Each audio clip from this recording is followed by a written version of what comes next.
Hello, namaste to everybody. Please welcome back to my YouTube channel Radar TV. I am Arun Kumar from Davangere. Dear viewers, most of the times, most of the students kept on asking me about development of the English language.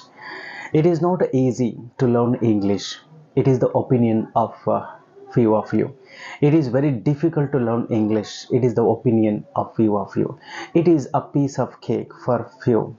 But however, in my opinion, this is not a difficult task to learn English, but one and only the thing what you need to follow is practice, practice, practice. Everyday practice is required.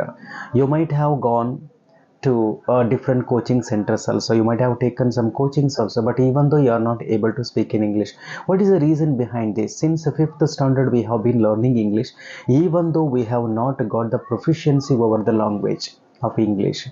What is the main reason behind this? The main reason behind this is that lack of the practice. We are not practicing it very well. Simply we have the desires.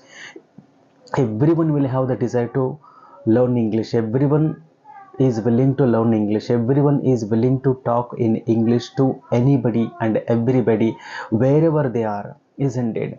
But only the thing is that efforts, they are not being put by them. Efforts are very very very very important here. What kind of the efforts are to be put here? That everything I'm going to let you know here in this video. The first and foremost thing is that what is that you should have to start speaking in English. Most of the students or most of the learners, what they are going to do, first I am going to learn the English, then later I will talk in English to anybody. No, actually this is not the policy that you have to follow here. What is the policy that you have to follow here? Any word that you are going to learn every day, for example today you might have learned 10 words, you have learned 10 words and you have to use them in your regular conversation, whoever may be in front of you. When you come into the contact with the people, you have to use such words, isn't it? So that is the practice. Unless you are putting efforts in making practice, it is not possible.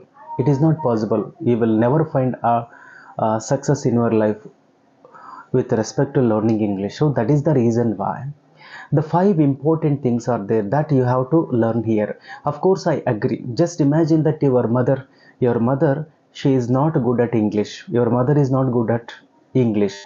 Even my mother is also not good at English, but she is very good at her mother tongue, that is Kannada language. She is able to speak in Kannada very well, but she does not know what Sandhi is, what Samasa is, what Vyakarana is. She does not know anything about that.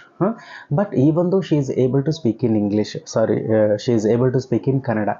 Similarly, because what is the influence? This is the influence of regular practice. Regular practice. Practice makes man perfect. No, perfect practice makes man perfect. That is the reason why everyday practice you have to go with the practice. You have to go with the practice. So what are the five basic things that you should know here? The first thing what you should know here, the tense. The tense you must have to learn. Tense, that is very very very very important here. Here the tense is the time of an action that indicates when action is going to take place or had taken place, took place, something like that. The tense is very very very very important. Actually the different types of tenses are there. Three different types of tenses are there. They are the present tense, past tense and then future tense. That everything you have to learn. When you start learning the tenses, definitely you will be able to frame the sentences as early as possible, isn't it? So, and vocabulary, that is also very important. Vocabulary is something like a bricks. Without bricks it is not possible to construct the building. Similarly, without vocabulary it is not possible to frame the sentence. Once if you collect the tenses, once if you collect the vocabulary, by using those vocabulary you will be able to frame the sentences. How can you frame the sentences? That rules and regulations you are going to learn in tenses. The tense, the concept called tense will help you to frame the sentence. What is the structure that you should have to follow? That everything is covered in that tense. So go with the tense itself. And next thing is that direct speech and then indirect speech. Direct and indirect speech, that is also very very important. But unless learning tense, it is not possible to learn direct and indirect speech. The tense is very basic. Once if you are good at tense, then it is very easy to frame sentences, or else it is very easy to move into the topic called direct and indirect speech. That is also very important. And third, active is and then passive is. Most of the newspaper, I don't know how many of you are having a habit of reading the newspaper. So if you are willing to understand exact the concept that is given there in the newspaper, then active is and passive is that you should be thorough in that. And tenses also, and direct and indirect speech, these three are very important concepts there. And along with that, idioms and then phrasal verbs. Idioms and phrasal verbs, they are very advanced. They are very advanced. Most of the students are not going to understand what actually the meaning in that context, because they are not well aware of the idioms and then phrasal verbs.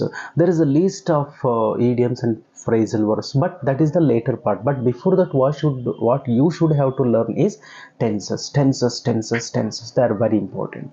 Okay, tenses you need to learn, active is and passive is you have to learn, direct and indirect speech, idioms and phrasal verbs, and then last but most is that telling stories.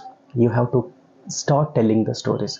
To tell the stories, these four basic concepts are very important: tenses, direct speech and indirect speech, active is and passive is, idioms and phrasal verbs. They are also very important. In the next video, I will come up with few more ideas, few more tools, tips and techniques to that are going to boost you to learn English as early as possible.